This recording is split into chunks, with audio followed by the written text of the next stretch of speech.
नमस्कार welcome to Odia cook food style. आजिर recipe कदली मालपुआ। जदि आजिर रेसिपी आपण मानंकु पसंद आसीबो तेबे वीडियो को लाइक करिवे, शेयर करिवे। मो चैनल रे नुआ थिले चैनल को सब्सक्राइब करंतु। तेबे चलंतु स्टार्ट करिबा आजिर रेसिपी।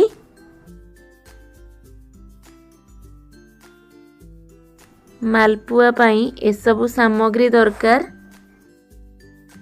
एक नेची 200 ग्राम मैदा, गोटे ग्लास क्षीर, सुजी 2 बड़ चामच, 2 बड़ चामच चीनी, गोटे चामच पान मधुरी, 4टी गुजराती, 2टा कदली। कदली रु चोपा काढ़ी नबा और छोट छोट पीस रे काटी नबा। गोटे मिक्सिंग जार रे दबा चीनी, गुजराती, पान मधुरी, कदली को काटी दे दबा सेथिरे।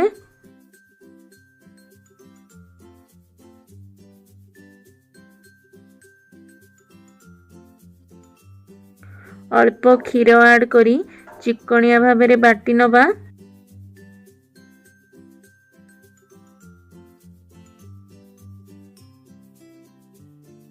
गोटे बाउल रे दे दबा सुजी, मैदा, बाटी की रखिथिबा कदली, हल्का रे सब को मिक्स करी नबा। एबे इथरे ऐड करिबा क्षीर। एका संगरे सब क्षीर ऐड करिबेनी, अल्प अल्प क्षीर ऐड करी मिक्स कर नेबे।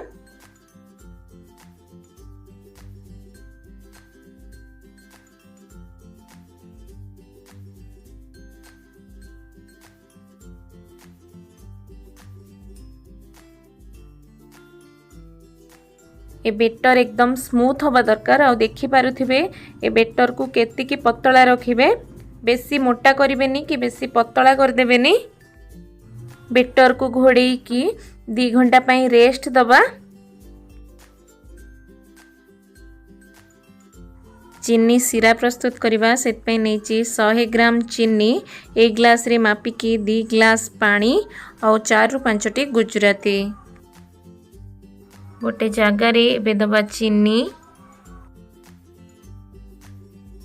गुजराती, एबे ऐड करिबा पानी।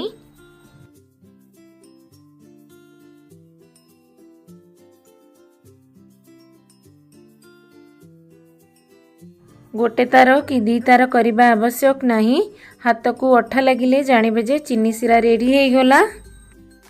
चीनी सिरा इठी रेडी। गैस एबे ऑफ करिबा।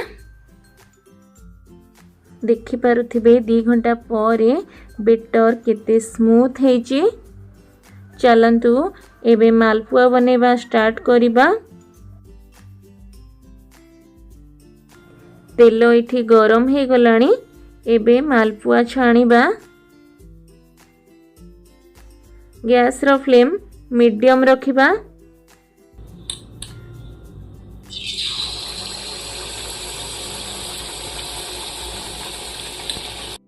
गोटे पट साइड हे गले ऊपर को उठी जीव। ऊपर को उठिला परे ही पिठा को उल्टेबे। देखि पारुथिबे हल्का गोल्डन ब्राउन कलर हेचे। पूरा पिठा गोल्डन ब्राउन कलर हेला जाए छाणीबा। देखि पारुथिबे पिठा एठी छाणी हे गला। पिठारू सब तेल निगाड़ी देबे। तापरे गरम पिठा को चीनी सिरा रे ऐड करिबा। चीनी सिरा हल्का गरम थिबा दरकार। जदि चीनी सिरा ठंडा हो जाउची तो चीनी सिरा को आउ टिके गरम कर देबे। पिठा को चीनी सिरा रे भल भाबे बुड़ेई नबा।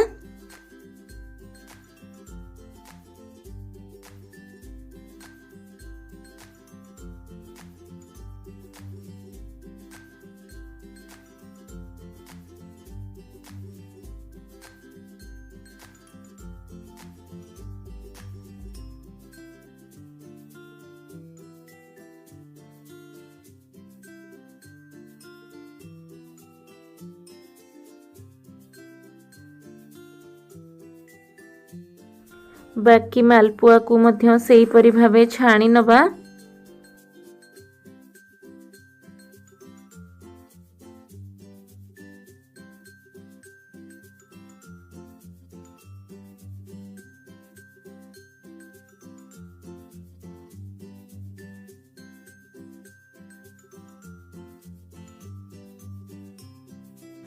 सबु मालपुआ को 2 ରୁ 3 मिनिट पई सिरा रे बुड़ेई नबा।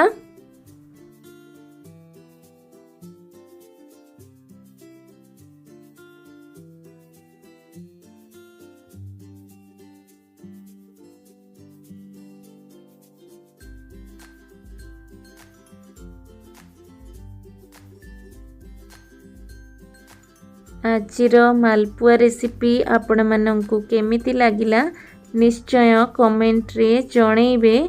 रहिली देखा हबो पुणी एक नुआ वीडियो रे। नमस्कार।